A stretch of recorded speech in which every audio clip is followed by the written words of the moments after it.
Une fillette de 2 ans a été hospitalisée dans un état critique. Mais l'histoire qui se cache derrière ce drame était loin d'être un accident.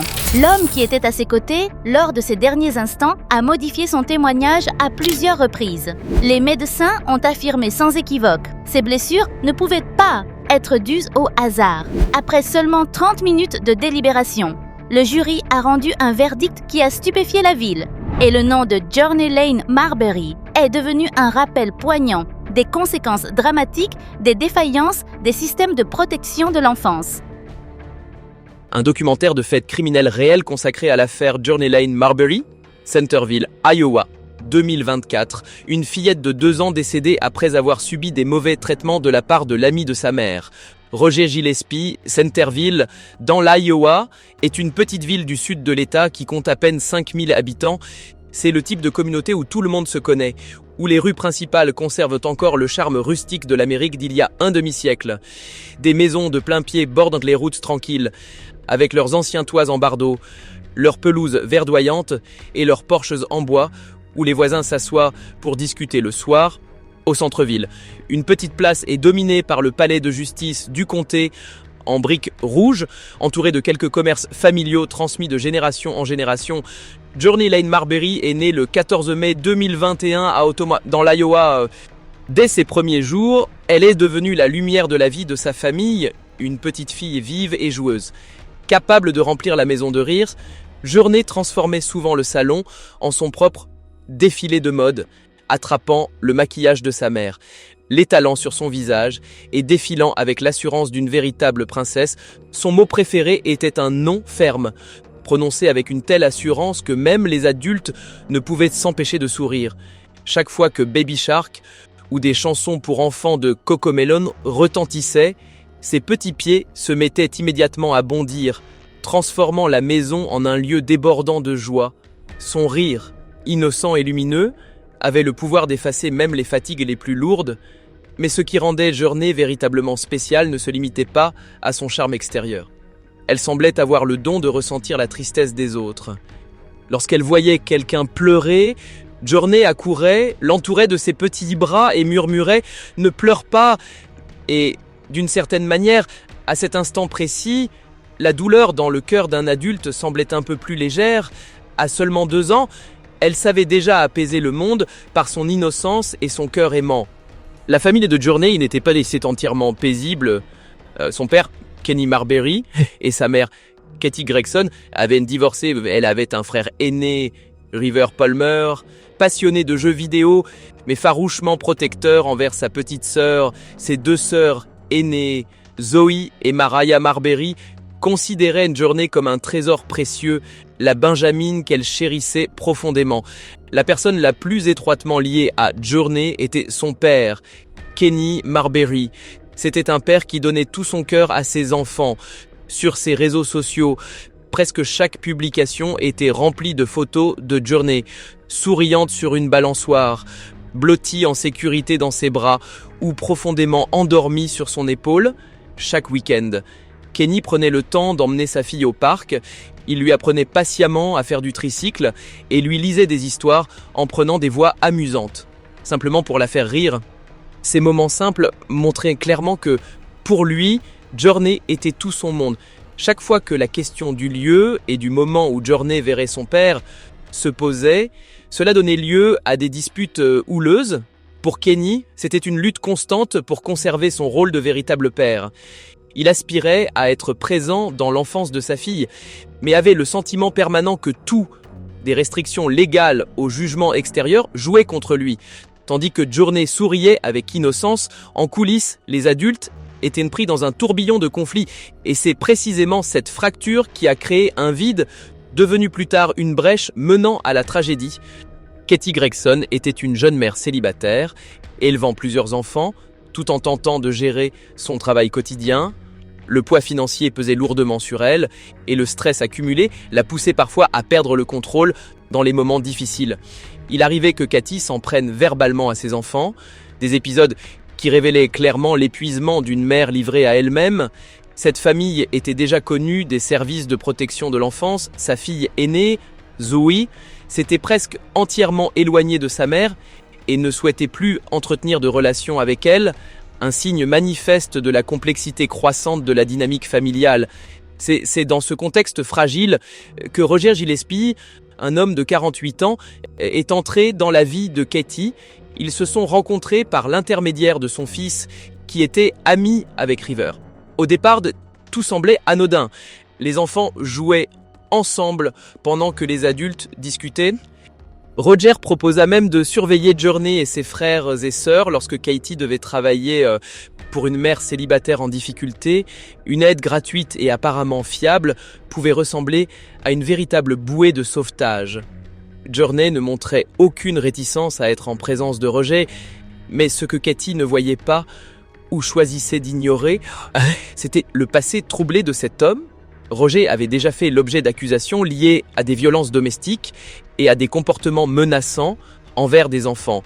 Bien que ces affaires aient été classées, les signaux d'alerte étaient toujours présents et les ignorer, dans un contexte de détresse et de besoin de soutien, est devenu l'erreur déterminante qui a conduit à la tragédie. Les premiers signes d'alerte ne sont pas venus des actes, mais des messages. Roger a commencé à envoyer à Katie des propos qui dépassaient les limites d'une simple amitié. Au début, il s'agissait d'allusions vagues, mais elles se sont rapidement transformées en propositions plus directes. Tu as besoin d'un homme pour prendre soin de toi. Je peux être cet homme. Katie les a ignorés, espérant qu'ils comprendraient. Mais au lieu de s'arrêter, Roger est devenu de plus en plus insistant et possessif. Dans un autre message, il écrivait « J'ai tellement fait pour toi et pourtant tu ne me montres même pas de reconnaissance ». Il s'agissait de tactiques classiques de manipulation, instiller un sentiment de dette afin d'exiger quelque chose en retour, ce qui était le plus préoccupant. Cependant, ne se trouvait pas dans ces lignes de texte, mais dans ce qui a commencé à apparaître sur le corps de Journey. Dès le mois de décembre 2023, la petite fille est rentrée avec de petits bleus. Au début, ils pouvaient être expliqués comme des chutes ordinaires d'un enfant en bas âge. Roger avait toujours une excuse toute prête. Elle est tombée en jouant, elle s'est cognée contre la porte, elle est tombée du canapé. En apparence, cela semblait crédible, et Katie, épuisée et dépendante, a choisi de l'accepter, car l'alternative était trop effrayante à affronter. Mais les ecchymoses ne disparaissaient pas, elles devenaient de plus en plus fréquentes. En janvier 2024, presque chaque semaine, Journey rentrait avec une nouvelle blessure. À ce stade, les signaux d'alerte étaient indéniables. Mais, tragiquement, ils ont continué d'être ignorés. Un examen médical ultérieur a confirmé un constat glaçant. Sur le petit corps de Journey se trouvaient de multiples ecchymoses à différents stades, certaines récentes, d'autres déjà en voie de disparition. Cela démontrait qu'elle avait subi des blessures répétées sur plusieurs semaines, voire plusieurs mois, et le corps n'était qu'une partie du problème. Le comportement de Journey a également commencé à changer. La petite fille, autrefois vive et pleine de rire, devenait désormais silencieuse et renfermée chaque fois que sa mère venait la récupérer chez Roger, au lieu de bavarder joyeusement. Journey se cramponnait à sa mère, les yeux remplis de larmes, murmurant « Je veux rentrer à la maison ». Les cauchemars se sont multipliés. Journey se réveillait en sursaut au milieu de la nuit, hurlant de peur, incapable toutefois de mettre des mots sur ce qui la hantait. Pour toute personne ayant de l'expérience dans la protection de l'enfance, il s'agissait de signaux d'alerte évidents qui ne pouvaient être ignorés. Il n'y avait pas que les ecchymoses. Journey a également commencé à présenter des signes de régression. Elle a recommencé à se faire dessus, un comportement qui, chez un enfant de 2 ans, est souvent révélateur de stress ou de traumatisme. Plus inquiétant encore, Journey est devenue craintive à l'idée de rester seule avec Roger.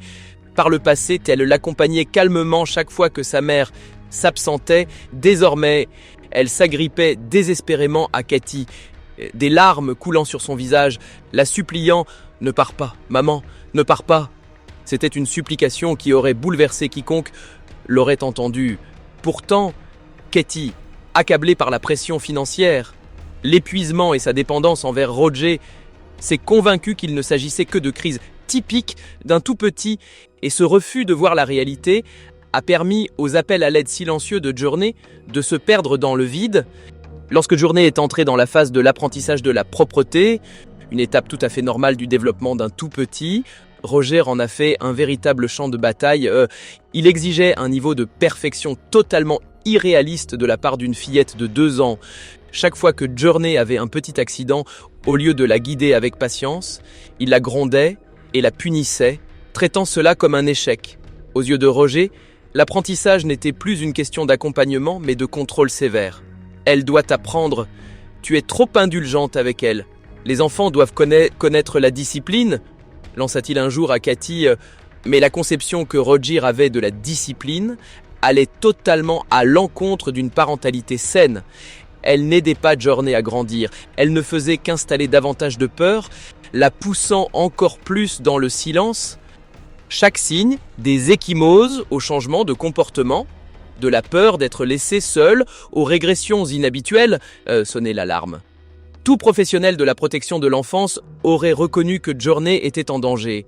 Pourtant, Katie était trop épuisée et trop dépendante de l'aide de Roger. La crainte de devoir gérer seule tous ses enfants l'a empêchée d'affronter la vérité évidente. Elle la voyait, mais choisissait de détourner le regard. Elle la savait, mais ne voulait pas l'admettre. Et ce déni a ouvert la porte à la tragédie. Une tragédie qui a arraché la vie d'un enfant qui n'aurait dû connaître que les sourires et les chansons d'enfants. Ce que vous venez d'entendre n'est malheureusement pas un cas isolé. Partout dans le monde, des adultes ont vu les ecchymoses, remarqué les changements de comportement, perçu la peur dans le regard d'un enfant, mais ont choisi de se taire. Et c'est précisément ce silence qui permet à la tragédie de se poursuivre. C'est pourquoi des histoires comme celle-ci doivent être racontées. Assurez-vous d'être abonné à la chaîne et d'activer les notifications afin de ne pas manquer les affaires qui doivent être mises en lumière. Car parfois, il suffit d'une seule personne prête à parler, d'une seule personne prête à agir au bon moment pour sauver la vie d'un enfant. Le 17 janvier 2024, Roger a envoyé un message qui ferait frémir n'importe quel parent. Journey ne m'aime plus comme avant, trouve quelqu'un d'autre pour la garder. Les jeunes enfants sont naturellement innocents et changent rarement d'attitude envers une personne qui s'occupe d'eux sans raison profonde. Dans le même échange, il a ajouté « J'ai juste besoin d'une journée pour moi ». Katie y a vu un simple problème d'organisation, sans percevoir le sous-entendu inquiétant qui commençait à apparaître. Dans la nuit du 18 janvier, son ton a basculé vers un ultimatum. « Si tu accordes vraiment de la valeur à mon rôle dans ta vie, viens ici immédiatement et prouve-le. » Il ne s'agissait plus d'une simple demande, mais d'une exigence fondée sur le contrôle. Katie n'a pas répondu. Et pour Roger, ce silence a été ressenti comme une offense. Dans sa colère, il a commencé à nourrir l'idée de représailles. Mais ce qui était le plus terrifiant, c'est que ces représailles n'étaient pas dirigées contre Katie, mais contre ce qu'elle avait de plus précieux, sa fille de 2 ans, Journey.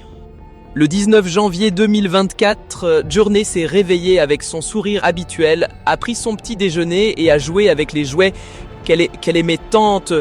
Tandis que Katie se préparait à emmener sa fille chez Roger, la petite s'est retournée pour faire un signe de la main à travers la fenêtre. C'était la dernière fois ce qui s'est produit à l'intérieur de cette maison.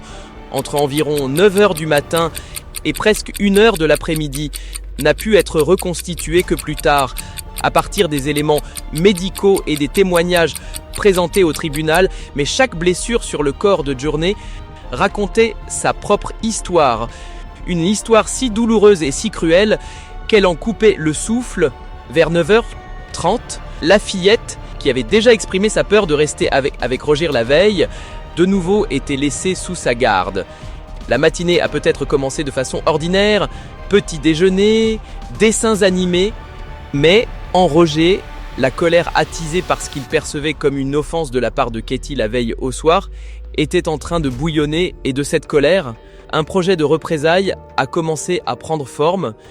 Le premier incident a peut-être commencé par quelque chose de banal, un verre de jus renversé, quelques miettes sur le sol ou le rire insouciant d'un enfant, mais pour Roger, qui avait passé toute la nuit à ressasser le rejet de Katie, cela est devenu le prétexte idéal pour libérer sa colère.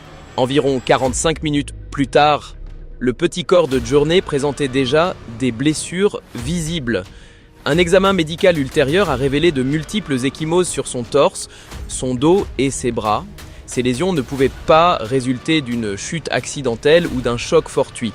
Elles témoignaient d'une série d'actes délibérés, répétés sur une période de temps. Roger n'avait pas simplement perdu le contrôle. Il avait transformé sa frustration et sa colère en punition calculée, et la seule cible était une fillette de 2 ans, sans aucun moyen de se défendre. Peut-être Journey a-t-elle tenté de fuir, se cachant dans un petit coin, pleurant et appelant sa mère. Mais Roger, plongé dans un état de rage incontrôlée, ne faisait que s'emporter davantage à chaque sanglot, à chaque larme. « Tais-toi !» criait-il, tandis que de nouveaux coups s'abattaient sur son petit corps. Vers 11h du matin, le moment fatidique est survenu. Il était très probablement lié à l'apprentissage de la propreté, un sujet qui constituait depuis des semaines une source de frustration pour Roger. Journey, âgé de seulement 2 ans, effrayé et déjà blessé, ne pouvait se contrôler. C'était parfaitement normal pour un enfant de son âge, mais pour Roger, ce fut la goutte de trop. « Je te l'avais dit !» hurla-t-il en saisissant le corps de la petite fille. Ce qui s'est produit ensuite a été décrit comme d'une cruauté extrême. Roger a commencé à secouer le petit corps de Journey avec une violence telle que les vaisseaux de son cerveau ont été gravement endommagés. À peine une demi-heure plus tard, selon les experts médicaux, l'impact fatal est survenu. Le crâne de Journey présentait une fracture d'environ 10 cm, une blessure que les médecins ont confirmé ne pouvoir être causée que par une force extrême, comparable à une chute depuis un 3e étage ou à une collision directe à grande vitesse. Cela ne pouvait en aucun cas résulter d'une simple chute ou d'un accident domestique ordinaire. Roger ne s'est pas contenté de secouer la petite fille. Il a exercé une force telle qu'il a projeté la tête de Journey contre une surface dure, possiblement un mur, le sol ou le rebord d'une baignoire. Des témoins ont plus tard déclaré au tribunal que le bruit de l'impact de sa tête contre une surface dure est quelque chose que l'on n'oublie jamais. Journey a très probablement perdu connaissance immédiatement. Son petit corps est devenu inerte entre les mains du monstre qui venait de détruire la vie d'un enfant innocent. À l'approche de midi, Roger a pris conscience des conséquences de ses actes et la panique s'est rapidement emparée de lui. Journey gisait inconsciente, sa respiration faible et irrégulière. Pourtant, au lieu d'appeler immédiatement les secours, il a choisi de consacrer ces minutes cruciales à dissimuler les preuves. Il a effacé les marques, nettoyé les traces et aurait même lavé le petit corps de Journey avant de la placer dans la baignoire, mettant en scène un faux scénario pour faire croire à un simple accident. Chaque minute qui passait réduisait ses chances de survie. Au lieu de lui venir en aide, il a frénétiquement élaboré une version des faits censée paraître crédible. Une baignoire, quelques jouets disposés sur une étagère, une chute malheureuse, tout devait donner l'apparence d'un tragique accident. Et ce n'est pas tout. Il a également accédé au système de vidéosurveillance depuis son téléphone et supprimé tous les enregistrements susceptibles de révéler la vérité.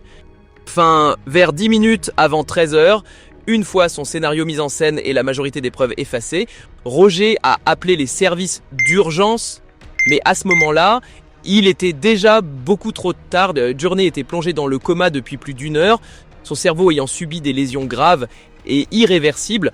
Lorsque les secours sont arrivés, un seul regard sur l'immobilité de son petit corps leur a suffi pour comprendre que l'espoir était presque inexistant. Durant l'appel, Roger a tenté de jouer le rôle d'un gardien paniqué, mais chacun de ses mots trahissait un discours préparé. Elle a glissé et elle est tombée. Au début, elle semblait aller bien, mais maintenant elle ne se réveille plus. Il a ensuite ajouté « Je l'ai remise dans la baignoire pour essayer de la réveiller. Elle respire encore, mais je ne sais pas quoi faire. » Même l'opérateur des urgences a perçu une incohérence. Pourquoi placer un enfant inconscient de nouveau dans l'eau? Ce n'était pas un geste de secours, mais un détail maladroit qui révélait le caractère mensonger des propos de Roger. Lorsque les premiers intervenants sont arrivés à la maison située sur Drake Avenue, ils ont découvert Journey dans la baignoire, l'eau lui arrivant jusqu'aux oreilles. Son petit corps était froid et ne réagissait à aucun stimulus. Le plus inquiétant restait sa posture. Il s'agissait d'un schéma réflexe caractéristique qui n'apparaît généralement que plusieurs heures après qu'un cerveau a subi un traumatisme sévère. Ce détail a révélé une réalité terrifiante. Le traumatisme fatal s'était produit bien avant que Roger n'appelle les secours. Journey a été rapidement transporté à l'hôpital pour enfants Stead Family de l'université de l'Iowa. Là-bas, les médecins ont été confrontés à un tableau de blessures dévastateurs, une fracture sévère du crâne mesurant près de 10 cm, un œdème cérébral massif, de multiples hémorragies au sein du tissu cérébral ainsi que des saignements rétiniens aux deux yeux. Il s'agissait de signes caractéristiques de secousses violentes et d'impacts répétés contre des surfaces dures, totalement incompatibles avec le récit d'une glissade dans la baignoire que Roger avait inventé. Le docteur Dennis F. Shaw, qui a procédé à l'autopsie, a expliqué que la fracture du crâne de Journey nécessitait une force équivalente à une chute d'une hauteur de 2 à 3 étages. Le docteur Christian Mexner, ophtalmologiste pédiatrique, a également confirmé que les lésions oculaires de Journey ne pouvaient en aucun cas résulter d'une chute ordinaire. Elles étaient la conséquence d'une combinaison de secousses violentes et d'un impact contre une surface dure. De plus, le petit corps de l'enfant présentait de multiples ecchymoses à différents stades, certaines récentes, d'autres déjà en cours de guérison. Cela indiquait que les violences s'étaient produites de manière répétée, et non uniquement ce matin-là. L'examen médico-légal a dressé un tableau sans équivoque.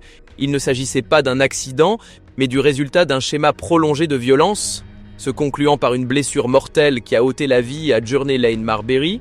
Le docteur Satsuki Matamoto, neurologue pédiatrique, a affirmé sans détour « Un enfant de 2 ans ne peut pas s'infliger de telles blessures. Il s'agit du résultat d'un acte délibéré et nuisible. » Alors que Journey luttait pour sa vie sur un lit d'hôpital, un autre élément presque aussi choquant est apparu. Katie, la mère de la fillette, n'a pas informé son père biologique, Kenny Marbury, de son état critique.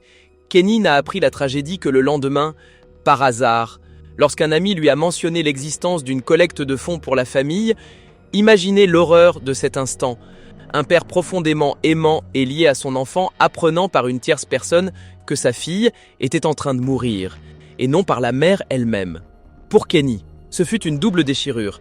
Être privé de la possibilité d'être présent dans les derniers instants de Journey et se voir refuser le droit de savoir, le droit d'être à ses côtés lorsqu'elle avait le plus besoin de lui. Lorsque Kenny s'est précipité désespérément à l'hôpital, espérant voir sa fille une dernière fois, il s'est heurté à un obstacle douloureux.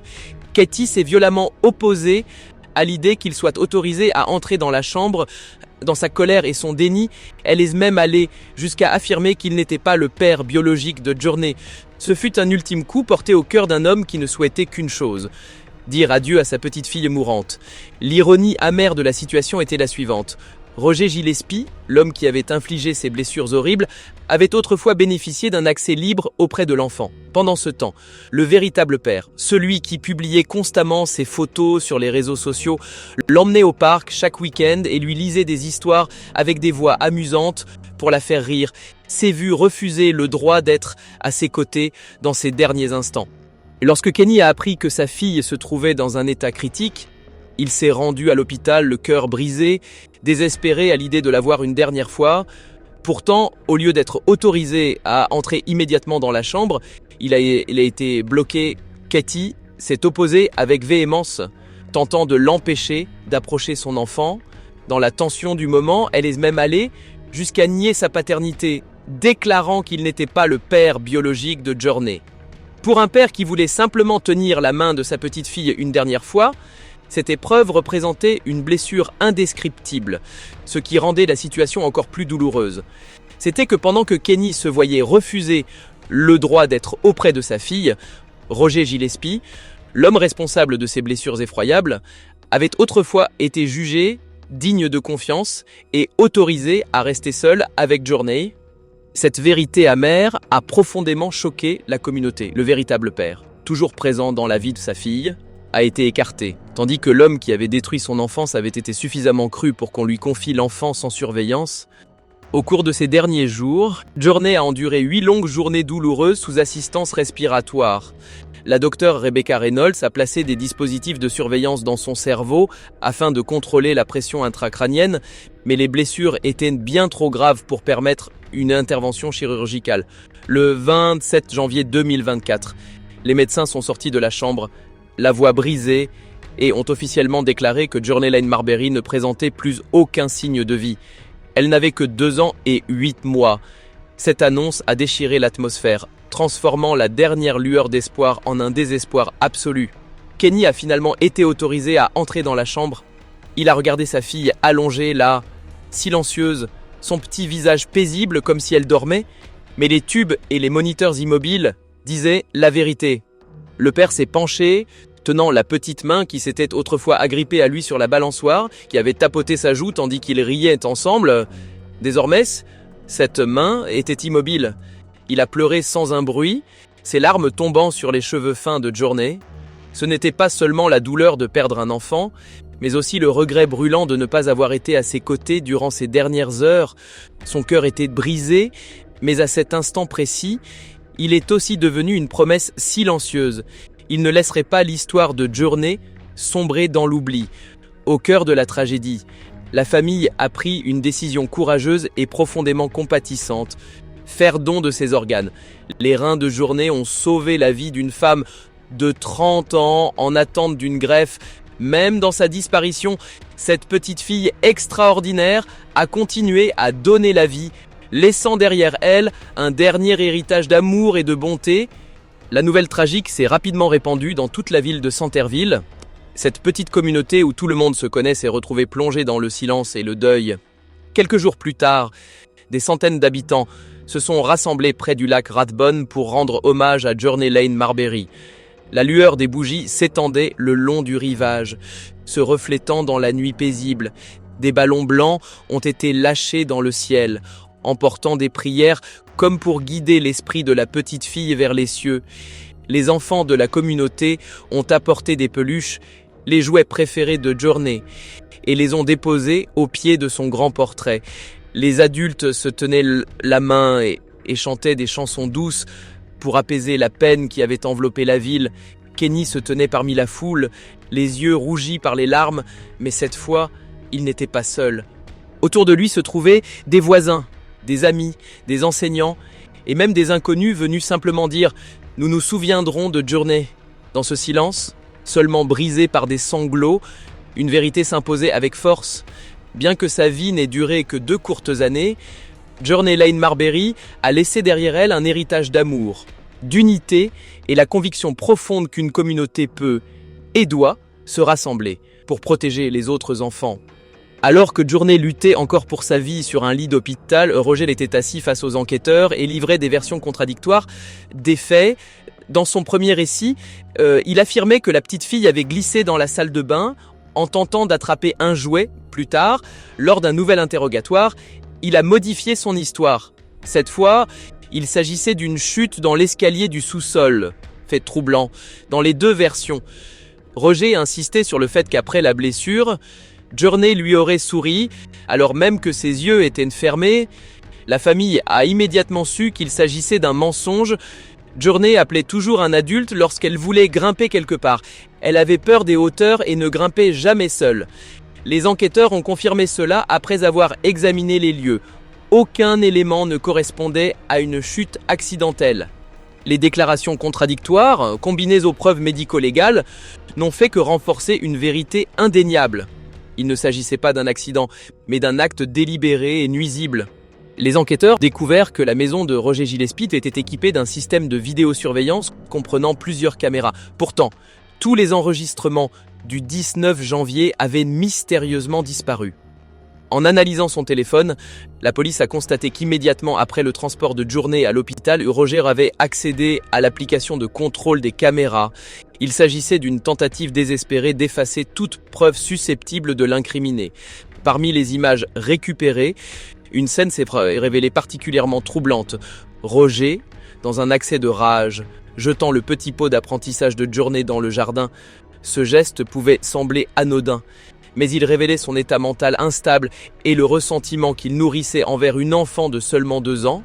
L'analyse des messages a mis au jour des échanges préoccupants. Immédiatement après la tragédie, Roger a écrit à Katie « J'ai juste envie de me faire du mal parce que la petite fille est tombée et tout cela va forcément très mal paraître. » Lorsque Katie l'a interrogé, il lui a répondu froidement « Et tout ce que tu sais faire, comme d'habitude, c'est penser à toi, mais ce n'était pas tout. » En retraçant l'historique des conversations sur plusieurs semaines avant les faits, les enquêteurs ont découvert un tableau sombre.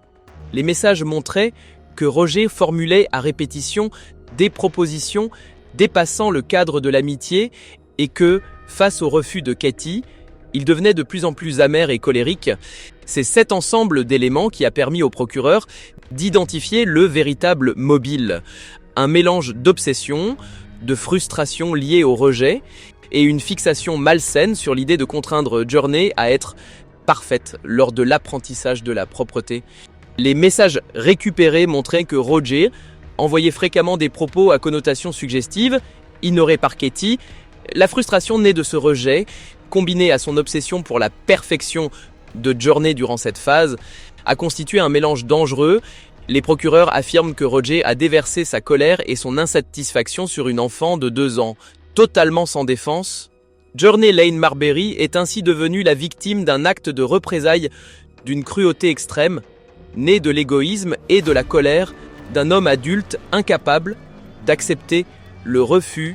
Lors du procès en février 2025, Roger a présenté une 3e version des faits.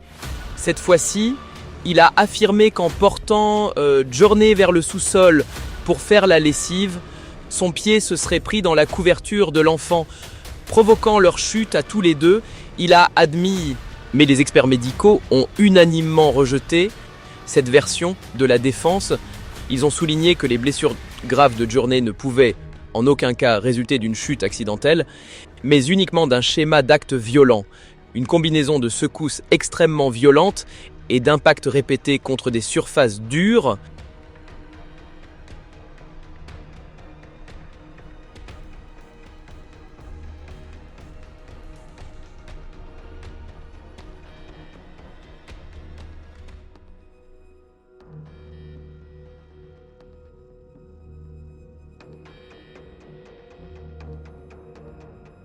Lorsque les plaidoiries ont pris fin, le jury a mis moins d'1 heure et demie pour parvenir à une décision. La vérité était trop évidente et la justice pour Journey était à portée de main. La sélection du jury a commencé dans le procès d'un homme de Centerville accusé dans la mort d'une fillette. Roger Gillespie est accusé de meurtre au 1er degré. Les enquêteurs déclarent que Journey Marbury, âgée de 2 ans, a subi des blessures mortelles alors qu'elle était sous la garde de Gillespie l'année dernière. Actuellement, les avocats de Gillespie demandent à un juge d'écarter des preuves dans l'affaire. Selon des documents judiciaires, des images de caméras corporelles le montrent en train de jeter avec colère la chaise de peau d'apprentissage de l'enfant dans sa cour avant après l'agression présumée. Ses avocats soutiennent, je cite, que ces actions ont eu lieu après que Journey était à l'hôpital et sont sans pertinence. Et, je cite, l'accusation affirme que les sentiments négatifs que Gillespie montre à ce moment-là sont, je cite, pertinents pour déterminer le mobile, la malveillance et l'identité d'un accusé. Et, je cite, le sont. Les preuves étaient accablantes. Roger Gillespie a été reconnu coupable de meurtre au 1er degré et de mise en danger d'enfants ayant entraîné la perte de la vie. Le 31 mars 2025, le juge Michael Carpenter a prononcé la sentence, la réclusion criminelle à perpétuité, sans possibilité de libération conditionnelle. Dans le silence de la salle d'audience, la voix du juge a résonné. Journey Lane Marbury était une petite fille qui vivait, qui pouvait respirer, qui pouvait rire. Un monde entier s'ouvrait devant elle. Elle était innocente. Et vous lui avez ôté la vie en lui prenant absolument tout. Il a marqué une pause, a regardé directement l'accusé, puis a poursuivi. Vous l'avez arraché à sa famille, à cette communauté, des bras de sa mère et de son père. Ces paroles ont résonné comme un acte d'accusation finale, non seulement contre Roger, mais aussi contre tous ceux qui ont ignoré les signaux d'alerte. Pour la famille de Journey, cependant, cette condamnation n'a apporté qu'une justice partielle. Beaucoup estiment que Katie doit également porter une part de responsabilité dans la tragédie de sa fille. Ses soupçons n'étaient pas sans fondement. Katie connaissait parfaitement le passé troublé de Roger, notamment des accusations de violence domestique et de menaces envers des enfants, mais elle a choisi d'ignorer les avertissements. L'examen médical a également révélé la présence de méthamphétamine dans l'organisme d'un enfant âgé de seulement 2 ans. Une découverte qui a profondément choqué la communauté et soulevé de graves questions. Que s'est-il réellement passé dans cette maison ? Plus troublantes encore ont été les propres paroles de Katie après la disparition de Journey. Dans un rare moment, elle a admis « Cela durait depuis plus longtemps que cette seule fois ». Une phrase brève, mais glaçante, laissant planer le doute sur le fait que le public connaisse réellement toute la vérité. Le véritable sens des paroles de Katie n'a jamais été éclairci, mais des proches estiment qu'il s'agissait d'un aveu de problèmes persistants au sein de la famille. Le comportement de Katie durant les jours d'hospitalisation de Journey a suscité encore davantage d'inquiétudes. Elle n'a pas informé Kenny Marbury, le père biologique de Journey, de l'état critique de sa fille. À la place, elle a lancé une collecte de fonds en ligne avant même que les médecins ne rendent leur décision finale, augmentant ensuite à plusieurs reprises l'objectif financier. À mesure que les dons affluaient, des membres de la famille ont également pris la parole. Zoe, la fille aînée qui se sentait déjà abandonnée avant la tragédie, a déclaré en larmes après la disparition de sa sœur « Elle va me faire la même chose ». Ces mots bouleversants ont aussi mis en lumière une réalité familiale bien plus sombre où la négligence et l'égoïsme ont laissé des blessures susceptibles de ne jamais guérir. Le 3 février 2024, une cérémonie d'adieu profondément émouvante en l'honneur de Journey a eu lieu à l'église Solid Rock of God de Centerville. Elle a ensuite été incinérée conformément aux souhaits de sa famille. Un mémorial public a été installé au lac Rathbone pour honorer sa mémoire. La société Centerville Monument Company a fait don d'une pierre tombale gravée de son nom. Ryan Moore a offert une plaque commémorative. Bentley Ridge Tree Farm a donné un arbre destiné à être planté sur le site. Et jusque depuis Washington, le bureau d'un sénateur des États-Unis a fait flotter un drapeau au Capitole en son honneur. Ce jour-là, la communauté de Centerville n'a pas seulement dit adieu, elle a aussi affirmé que le souvenir de Journey Lane Marbury ne serait jamais effacé. Ce mémorial est devenu un témoignage vivant de la manière dont, en moins de 3 courtes années, une toute petite enfant a pu toucher et bouleverser tant de cœurs. Et plus tôt cette année, une blogueuse de Centerville est décédée après avoir succombé aux blessures qu'elle avait subies alors qu'elle se trouvait sous la surveillance d'un soignant. Aujourd'hui, sa mémoire perdure sur un site commémoratif public dédié dans le comté d'Athens, appartenant à Natalie Haas Moore. Christopher Bullock a insisté pour que les enfants appellent. Ainsi, des personnes lui ont serré la main, s'y accrochant fermement, tout en continuant de pleurer la perte de la petite Journey Lane Marbury, âgée de 2 ans. Amis et membres de la famille se sont rassemblés en son honneur sur un site commémoratif dédié au lac Rotherham. Le mémorial public de Journey témoigne du nombre de vies qu'elle a touchées durant sa courte existence. La famille indique que la Centerville Monument Company a fait don de la pierre commémorative de Journey, que Ryan Moore a fait don de la plaque et que Bentley Ridge Tree Farm a fait don de l'arbre planté en sa mémoire. La vie de Journey a même inspiré le bureau du sénateur américain Chuck Grassley à faire flotter un drapeau au-dessus du Capitole des États-Unis en son honneur le jour du mémorial. La famille remercie également le gestionnaire du lac Ruston, Phil Brown, et le garde forestier Jamison Davis pour avoir rendu possible ce site commémoratif. Dans une déclaration qui m'a été transmise, la famille de Journey a déclaré, je cite, « que le monde a besoin de plus d'âmes comme la sienne. Elle avait une âme qui brillait comme aucune autre. Elle pouvait toujours vous donner le sourire, peu importe la mauvaise journée que vous traversiez. La mère de Journey m'a confié que sa fille était un véritable feu follet, vive et pleine de vie. Son mot préféré était « non » et elle adorait Cocomelon. Aujourd'hui, le 14 mai, elle aurait eu 3 ans. Reportage depuis le comté d'Athens, Mathilly, CTV News. Journey se trouvait sous la garde de Gillespie, âgée de 48 ans, lorsqu'elle a subi les blessures qui lui ont été fatales. Gillespie est inculpé de mise en danger d'enfant ayant entraîné la mort. Et c'est la première fois qu'il est jugé par un jury. Le 14 mai, Journey Lane Marbury aurait dû fêter son 3e anniversaire. Cela aurait dû être une journée remplie de rires, de gâteaux, de ballons et de petits cadeaux. À la place, sa famille et sa communauté n'ont pu que se rassembler autour du mémorial du lac Rathbone, allumer des bougies et se souvenir de cette petite fille dont le sourire pouvait illuminer même les pires journées. Tandis que Roger Gillespie passera le reste de sa vie derrière les barreaux, de nombreuses questions demeurent sans réponse définitive. Journey a-t-elle réellement obtenu justice? Cette tragédie aurait-elle pu être évitée si Kenny avait eu davantage de droits pour être présent dans la vie de sa fille? Si les signaux d'alerte n'avaient pas été ignorés, si le système de protection de l'enfance avait pleinement assumé sa responsabilité? L'histoire de Journey Lane Marbury ne s'achève donc pas avec un crime choquant. Elle s'impose comme un rappel profond. Derrière chaque ecchymose, derrière chaque appel silencieux d'un enfant, il peut y avoir une demande d'aide que la société ne doit jamais ignorer. Elle nous rappelle que, parfois, le plus grand danger vient précisément de ceux à qui l'on accorde sa confiance. Elle est aussi un témoignage déchirant de la manière dont le système censé protéger les enfants peut faillir, laissant les vies les plus fragiles en payer le prix, et elle révèle cette vérité amère. Ceux qui aiment réellement les enfants sont parfois mis à l'écart, privés de la possibilité de les protéger.